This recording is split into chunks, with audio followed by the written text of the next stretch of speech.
നമസ്കാരം. മലയാളി വാർത്തയിലേക്ക് സ്വാഗതം. പണ്ടൊക്കെ മുതിർന്നവരിലും പ്രായമായവരിലും കണ്ടിരുന്ന ഹൃദയാഘാതം ഇന്ന് നമ്മുടെ യുവത്വത്തെ കാർന്നു തിന്നുകയാണ്. ഓരോ ദിവസവും എത്ര ചെറുപ്പക്കാരാണ് ഹൃദയാഘാതം മൂലം മരണമടയുന്നത് എന്നുള്ള കണക്കുകളും ഞെട്ടിപ്പിക്കുന്നതാണ്. ഇന്ന് വന്ന വാർത്ത, +1 അധ്യയന വർഷത്തിന്റെ പ്രവേശന ദിനത്തിൽ സ്കൂളിലേക്ക് വളരെ സന്തോഷത്തോടു കൂടി യൂണിഫോം ധരിച്ചു പോകാൻ ഒരുങ്ങവേ ഹൃദയാഘാതം അനുഭവപ്പെട്ട വിദ്യാർത്ഥി മരിച്ചിരിക്കുകയാണ്. ആശുപത്രിയിൽ ചികിത്സയിൽ തുടരുന്നതിനിടെയാണ് പ്രവാസി മലയാളി വിദ്യാർത്ഥി റിയാദിൽ മരിച്ചു എന്നുള്ള വാർത്തകൾ പുറത്തു വരുന്നത്. Riyadh New middle east international സ്കൂളിലെ +1 വിദ്യാർത്ഥി ഹനീൻ അബ്ദു സമദാണ് മരിച്ചത്. 15 വയസ്സാണ് പ്രായം. കഴിഞ്ഞ ഏപ്രിൽ 5-നായിരുന്നു +1 ക്ലാസ്സിൽ പോകാൻ ഒരുങ്ങുന്നതിനിടെ ദേഹാസ്വാസ്ഥ്യം അനുഭവപ്പെട്ട ഹനീൻ വീട്ടിൽ കുഴഞ്ഞു വീണത്. ഉടൻ തന്നെ പ്രിൻസസ് നൂറ യൂണിവേഴ്സിറ്റി ക്യാമ്പസിലെ king Abdullah bin Abdul Aziz university ഹോസ്പിറ്റലിൽ പ്രവേശിപ്പിച്ചു. തീവ്രപരിചരണ വിഭാഗത്തിൽ ചികിത്സയിൽ തുടരുന്നതിനിടെ ചൊവ്വാഴ്ച വൈകിട്ടോടെ നില വഷളായി അന്ത്യം സംഭവിക്കുകയായിരുന്നു. കാലിക്കറ്റ് യൂണിവേഴ്സിറ്റി ജീവനക്കാരനായ മലപ്പുറം കൊണ്ടോട്ടി ഐക്കരപ്പടി സ്വദേശി പാണമ്പ്ര കൊട്ടമ്പറപ്പത്ത് അഡ്വക്കേറ്റ് PK ഹബീബ് റഹ്മാന്റെയും റിയാദിലെ princess Noura university college of എഞ്ചിനീയറിംഗിലെ അസിസ്റ്റന്റ് പ്രൊഫസറുമായ ഡോക്ടർ K ഷൈൻ്റെയും മകനാണ് ഹനീൻ. ആ കുടുംബത്തെ ഈ വാർത്ത ഏറെ നടുക്കിയിരിക്കുകയാണ്. കാരണം വളരെ സന്തോഷത്തോടു കൂടിയിട്ട് സ്കൂളിലേക്ക് പോകാനായിട്ട് ഒരുങ്ങുന്നതിനിടെയാണ് അപ്രതീക്ഷിതമായിട്ട് ആ കുടുംബത്തെ തേടി വാർത്ത വരുന്നത്. റിയാദ് സുലൈമാനിയിലെ ന്യൂ മിഡിൽ ഈസ്റ്റ് ഇന്റർനാഷണൽ സ്കൂളിൽ 10ാം ക്ലാസ് വിജയത്തിന് ശേഷം അതേ സ്കൂളിൽ +1 തുടർ പഠനത്തിന് ചേർന്നു. 10ാം ക്ലാസ് പരീക്ഷയ്ക്ക് ശേഷം പിതാവും മൂത്ത സഹോദരനും നാട്ടിലേക്ക് തിരികെ പോയപ്പോൾ മാതാവിനും ഇതേ സ്കൂളിലെ 2ാം ക്ലാസ് വിദ്യാർത്ഥിയായ ഇളയ സഹോദരിക്കും കൂട്ടായി റിയാദിൽ തന്നെ തുടരാനാണ് ഹനീൻ ഇഷ്ടപ്പെട്ടത്. പഠനത്തിലും പാഠ്യേതര മേഖലകളിലും ഒരുപോലെ മികവ് പുലർത്തിയ ഹനീൻ ഖുർആൻ ഹൃദ്യസ്ഥമാക്കുന്നതിലും ഫുട്ബോളിനോടും അതീവ താല്പര്യം പ്രകടിപ്പിച്ചിരുന്നു. ഹൈദരാബാദ് സെൻട്രൽ യൂണിവേഴ്സിറ്റിയിൽ അവസാന വർഷ ഡിഗ്രി വിദ്യാർത്ഥി Hadi Abdurahman, Riyadh New middle East സ്കൂളിലെ 2ാം ക്ലാസ് വിദ്യാർത്ഥിനി ഹയ ഹബീബ് എന്നിവരാണ് സഹോദരങ്ങൾ. മൃതദേഹം റിയാദിൽ കബറടക്കുന്നതിനുള്ള നടപടിക്രമങ്ങൾ പുരോഗമിക്കുകയാണ്. Riyadh KMCC welfare wing vice chairman Sharafu Pulikkal, Malappuram ജില്ലാ KMCC welfare wing chairman Rafeeq Cherumukku, convener Riyas Tirurkkad എന്നിവരുടെ മേൽനോട്ടത്തിൽ ജാഫർ വിംബു, സലീം സിയാക്കണ്ട, മുഹമ്മദ് കുട്ടി കുറിയോടം എന്നിവരും നടപടിക്രമങ്ങളുമായി കുടുംബത്തോടൊപ്പമുണ്ട്.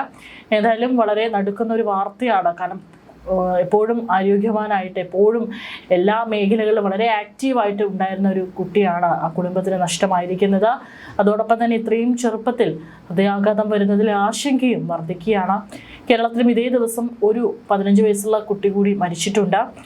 അതും ഏറെ ഞെട്ടലുണ്ടാക്കുന്ന വാർത്തയാണ്. ഉറങ്ങാൻ കിടന്ന 15-കാരിയാണ് രാവിലെ കിടപ്പുമുറിയിൽ മരിച്ച നിലയിൽ കണ്ടെത്തിയത്. കോഴിക്കോട് കുറ്റ്യാടിയിലാണ് സംഭവം. മൊക്കേരി തയ്യുള്ളതിൽ സജീവിന്റെ മകൾ വൈകിയാണ് മരിച്ചത്.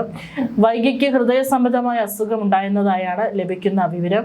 ചികിത്സ നടക്കുന്നുണ്ടായിരുന്നു. ഇന്ന് രാവിലെ വൈക എഴുന്നേൽക്കാത്തതിനെ തുടർന്ന് 7:30യോടെ വീട്ടുകാർ ഉണർത്താൻ ശ്രമിച്ചു. അപ്പോൾ അനക്കമില്ലാത്ത അവസ്ഥയിൽ കാണുകയായിരുന്നു. ഉടൻ തന്നെ കുറ്റ്യാടി ഗവൺമെന്റ് താലൂക്ക് ആശുപത്രിയിൽ എത്തിച്ചെങ്കിലും മരിച്ചിരുന്നു. നേരത്തെ മരണം സംഭവിച്ചതായാണ് ഡോക്ടർമാർ അറിയിച്ചത്. സംഭവത്തിൽ തൊട്ടിൽപ്പാലം പോലീസ് അസ്വാഭാവിക മരണത്തിനും കേസെടുത്തു. മൃതദേഹം പോസ്റ്റ്മോർട്ടത്തിനായി കോഴിക്കോട് മെഡിക്കൽ കോളേജ് ആശുപത്രിയിലേക്ക് മാറ്റിയിരിക്കുകയാണ്. 15 വയസ്സ് പ്രായമുള്ള 2 കുട്ടികൾ വളരെ ചെറുപ്പത്തിൽ തന്നെ ഈ ഒരു ഹൃദയാഘാതം വന്ന് മരണമടയുന്നത് ഏറെ ആശങ്കയുണ്ടാക്കുന്ന ഒരു കാര്യമാണ്. യാതൊരു തരത്തിലുള്ള ലക്ഷണങ്ങളും ശരീരം കാണിക്കാതെ വളരെ പെട്ടെന്നാണ് മരണം സംഭവിക്കുന്നത്. ഹൃദ്രോഗം പോലെ ജീവിതശൈലി പ്രശ്നങ്ങൾ കൊണ്ടുണ്ടാകുന്ന മിക്ക രോഗങ്ങളും വളരെ സാവധാനത്തിൽ ഗുരുതരമായി തീരുകയാണ് ചെയ്യുന്നത്. ഹൃദയധമനികളിൽ കൊഴുപ്പ് സംവിധാനം അടിഞ്ഞ് ബ്ലോക്ക് ഉണ്ടാകുന്ന സ്ഥിതിയിലേക്ക് എത്തിച്ചേരുവാൻ 10-20 ചിലപ്പോൾ അതിലധികമോ വർഷങ്ങൾ തന്നെ എടുത്തേക്കാം. ചിലപ്പോൾ 20 അല്ലെങ്കിൽ 25 വയസ്സിലായിരിക്കും രോഗാവസ്ഥയുടെ ആദ്യ പടികൾ ശരീരത്തിൽ കണ്ടു തുടങ്ങുന്നത്. പക്ഷേ ഈ സമയത്ത് ഇത് യാതൊരു തരത്തിലുള്ള രോഗലക്ഷണങ്ങളും സാധാരണയായി കാണിക്കാറില്ല. പ്രാഥമിക പരിശോധനയിൽ നിന്ന് ഹൃദ്രോഗ സാധ്യതകൾ തിരിച്ചറിയാൻ പോലും യഥാർത്ഥത്തിൽ കഴിയുകയില്ല. എന്നാൽ ഏതാനും വർഷങ്ങൾ കഴിയുമ്പോഴേക്കും ചില ലക്ഷണങ്ങൾ പ്രത്യക്ഷപ്പെട്ടു തുടങ്ങുന്നു. ഈ ലക്ഷണങ്ങളെയും ചിലപ്പോൾ നമുക്ക് തിരിച്ചറിയാൻ സാധിക്കാതെ വരാറുണ്ട്.